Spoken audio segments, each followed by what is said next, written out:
তুমি এতিয়া কি কৰিম বুলি ভাবিছা? যিজন পুলিচ অফিচাৰ তুমি জুলিৰ এই কেছটো ইনভেষ্টিগেশ্যন কৰিবৰ কাৰণে ঠিক কৰিছিলা, তেওঁতো এতিয়া ৰাজপুৱাৰ মাকৰ লগত আছে। জুলিয়ে নেদেখা হ'লেতো আমি গমেই নাপালোঁ হয়, আৰু আমাৰ পৰা তেওঁ এভিডেঞ্চবোৰ লৈ সেইবোৰ গাইব কৰি দিলে হয়। এতিয়া মোৰ খংহে উঠিছে, কাৰ ওপৰত বিশ্বাসেই নোহোৱা হ'ল। জুলিৰ কাৰণেও টেনশ্যন হৈ গৈছে বেচেৰি। তুমি টেনশ্যন ল'ব নালাগে, মই বেলেগ ব্যৱস্থা কৰি আছোঁ। আৰু বাকী থাকিল সেই পুলিচ অফিচাৰজনৰ কথা, তেওঁৰ লগত কি কৰিব লাগে সেয়া মই ভালকৈ জানো। গতিকে তোমালোকে এইবোৰ কথা একেবাৰে মাথা মাৰি থাকিব নালাগে, আৰু এইবোৰৰ মাজত সোমোৱাৰ কোনো প্ৰয়োজন নাই। যি কৰিব আছে মই কৰিম, বাকী জুলিক টেনশ্যন ল'বলৈ নক'বা। মই যিমানখিনি পাৰোঁ হেল্প কৰিম। ঠিক আছে মা, মই তেতিয়াহ'লে জুলিক কথাটো কৈ দিম।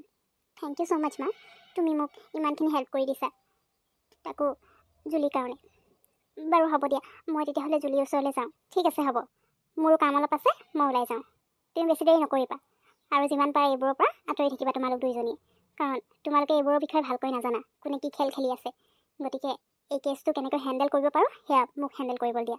বাকী তোমালোকে নিশ্চিন্ত মনে নিজৰ কাম কৰি থাকা, আৰু যেতিয়া এই গোটেইবোৰ প্ৰব্লেম ছল্ভ হৈ যাব তেতিয়া মই তোমালোকক কৈ দিম। জুলি, সেইটো কাৰণে মই তোক কৈ আছোঁ, তই ইমানকৈ টেনশ্যন ল'ব নালাগে। আৰু মায়ে একদম আমাৰ দুইজনী এই কেছটোৰ পৰা একদম আঁতৰি থাকিবলৈ কৈছে, কাৰণ আমি যদি মাজত সোমাই থাকোঁ আৰু আমি এইবোৰৰ বিষয়ে ভালকৈ নাজানো যে আকৌ ক'ৰবাত কিবা প্ৰব্লেম হৈ গ'লে মাৰ প্ৰব্লেম হৈ যাব। গতিকে মায়ে এই কেছটো ভালকৈ হেণ্ডেল কৰিম বুলি কৈছে, আৰু ক'ত কি হৈ আছে চব পাত্তা উলিয়াব। গতিকে এতিয়া আমি নিজৰ কাম কৰি থাকোঁ, বাকী যেতিয়া প্ৰব্লেম ছল্ভ হৈ যাব গোটেইবোৰ কথাটো গম পামেই। আৰু মায়ে যেতিয়া নেকি এই কথাটো কৈছে তেতিয়াহ'লে মই মাৰ ওপৰত সম্পূৰ্ণ বিশ্বাস কৰোঁ, মায়ে এইটো ছল্ভ কৰিহে এৰিব, আৰু কোনে কৰিছে কিয় কৰিছে গোটেইবোৰ কথা ওলাই যাব। ঠিক আছে পিহু, তই কৈছ যেতিয়া মই বাৰু এইবোৰ কথালৈ টেনশ্যন নলওঁ। বাকী থাকিল তোৰ মাৰ কথা, তোৰ মাৰ ওপৰত মোৰো বিশ্বাস আছে। তোৰ মায়ে মোৰ কথা লাগিলে যিমানে যি নকওঁ, কিন্তু মই তোৰ বেষ্ট ফ্ৰেণ্ড হয়, আৰু আমি দুজনী যে খুব ভাল ফ্ৰেণ্ড সেয়া ভালকৈ জানে। ইমানখিনি যে মোক হেল্প কৰিছে তাৰ কাৰণে থেংক ইউ পিহু। এইবোৰ চব তোৰ কাৰণে হৈছে, তই মাক হেল্প বিচাৰিছোঁ কাৰণে তোৰ মায়ে ইমানখিনি হেল্প কৰি দিছে। কিন্তু এইখিনিৰ পৰা বাৰু মই আঁতৰি থাকিম। বাকী মোৰ বেকাৰীখন এতিয়া ঠিক কেতিয়া কৰিম, গোটেইবোৰ বস্তু একদম বেয়া হৈ আছে নহয়, চব ঠিক কৰিব লাগিছিলে।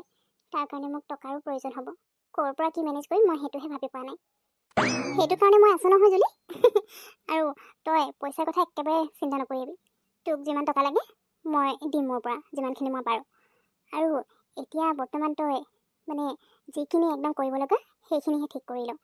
বাকী লাহেকৈ ষ্টাৰ্ট কৰ, বাকী গোটেইবোৰ হৈ যাব। গতিকে মোৰ ফালৰ পৰা মই যিমানখিনি পাৰোঁ তোক হেল্প কৰি দিম, বুজিলি নহয়? তই একদম টেনশ্যন নল'বি। নাই পিহু, মই তোৰ পৰা একো নলওঁ দেই। তই অলৰেডি মোক ইমানখিনি হেল্প কৰিয়ে আছ এই কেছটোত, এতিয়া আকৌ তোৰ পৰা টকা লৈ পিনে মই কাম কৰিবলৈ নাই। লাগিলে দুদিনমান দেৰি হওক, কিন্তু যি পাৰোঁ মই কৰিম, তোৰ পৰা নালাগে মোক, বুজিলি নহয়? বাৰু হ'ব, এতিয়া গৈ থাকোঁ ব'ল। বাইদেউ, আপুনি যেনেকৈ বিচাৰিছিলে তেনেকৈ কামবোৰ ধুনীয়াকৈ হৈ আছে। এতিয়ালৈকে একো প্ৰব্লেম অহা নাই, আৰু দুদিনমানৰ পিছত গোটেইবোৰ ঠিক হৈ যাব। তাৰপিছত আৰু ইয়াত কোনো একো কৰিব নোৱাৰিব।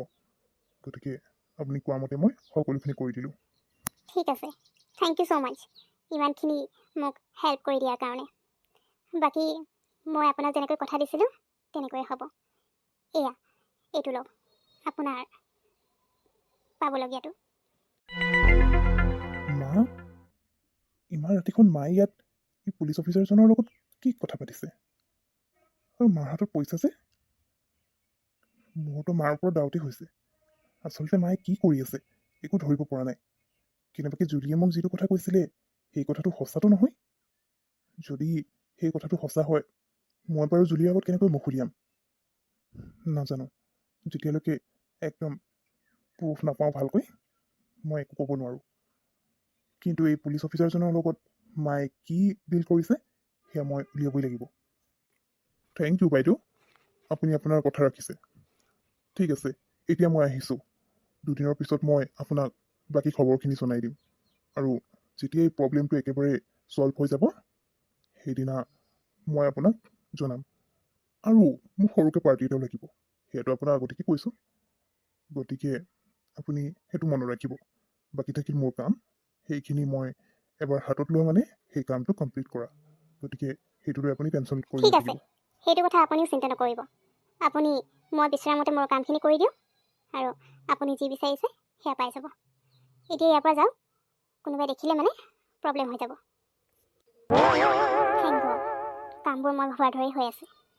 মা, তুমি ইমান ৰাতি ইয়াত কি কৰি আছা? ৰাজীৱ, তুমি তুমি কেতিয়া আহিলা ইয়ালৈ? মই জাষ্ট আহিছোঁ মা। আহিয়ে তোমাক ইয়াত ৰৈ থকা দেখিলোঁ। সেইটো কাৰণে কিয় বা ৰৈ আছা বুলি ভাবিছোঁ। ভিতৰলৈ ব'লা আকৌ, বাহিৰত ঠাণ্ডা লগা নাই জানো?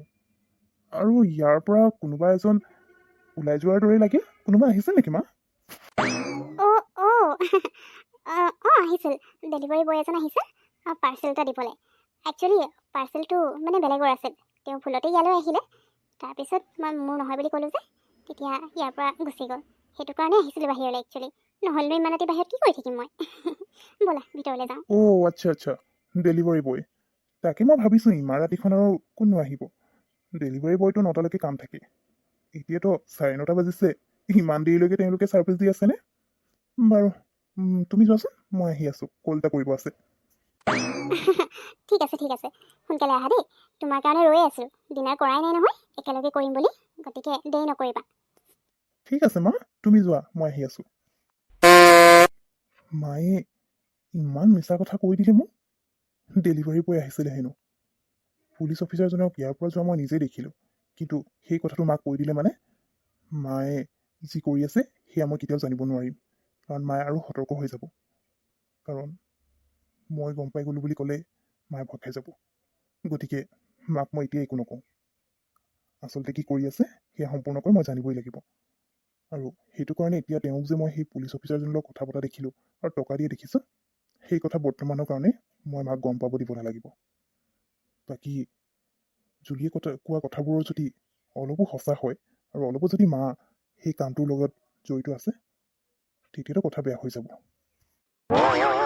ৰাজীৱে বাৰু পুলিচজনৰ লগত কথা পতা মোক দেখি পালে নি? কিন্তু কেনেকৈ দেখিব? পুলিচজন যোৱাৰ পিছতহে সি আহিছোঁ বুলি কৈছে। আৰু সি যদি মোক তেওঁৰ লগত দেখিলেই হয়, নিশ্চয় মোক সুধিলে হয় যে পুলিচজনৰ লগত মোৰ কি কাম আছে, ইমান ৰাতি তেওঁ কিয় ইয়ালৈ আহিছিলে। নাই, ৰাজীৱে একো দেখা নাই। সি দেখিলে মানে এনেকৈ মনে মনে থকা বিধৰ নহয়। গতিকে সি নেদেখাৰ আগতেই মই সাৱধান হ'ব লাগিব আৰু তেওঁক ইয়ালৈ অহাৰ সলনি বেলেগ ক'ৰবাত লগ কৰিব ক'ব লাগিব। ৰাজীৱে যদি কথাটো কেনেবাকৈ গম পায় যে বহুত বেয়া হৈ যাব। গতিকে তাক মই কেতিয়াও গম পাব দিব নোৱাৰোঁ। মা, ক'ত গৈছিলানো তুমি? অথনিৰ পৰা তোমাক ইমান বিচাৰি ফুৰিছোঁ, ইমান মাতি আছোঁ। তুমিও যে আৰু ক'তনো কি কৰি থাকা তুমিহে জানা। বাৰু সেইবোৰ বাদ দিয়া, মোৰ ভোক লাগিছে। কেতিয়া খামনো? দাদাও কেতিয়া আহিব ঠিক নাই, ইমান দেৰি কৰি আছে। মই যে আৰু ৰৈ থাকিব নোৱাৰোঁ দেই। তুমি দাদাৰ কাৰণে ৰ'বলৈ আছে ৰোৱা, মই গৈ পিনে ডিনাৰ কৰি লওঁ। ইমান বেছি ভোক লাগিছে, অথনিৰ পৰা ৰৈ থকা হৈছে। ৰ'বা, তোমাৰ দাদা আহিলে, বাহিৰতে আছে, কল এটা কৰি আহি আছোঁ বুলি ক'লে। মই টেবুল ৰেডি কৰিছোঁ, তুমি দাদাক মাতি আহা যোৱা, তাৰপিছত ডিনাৰ কৰি ল'ম।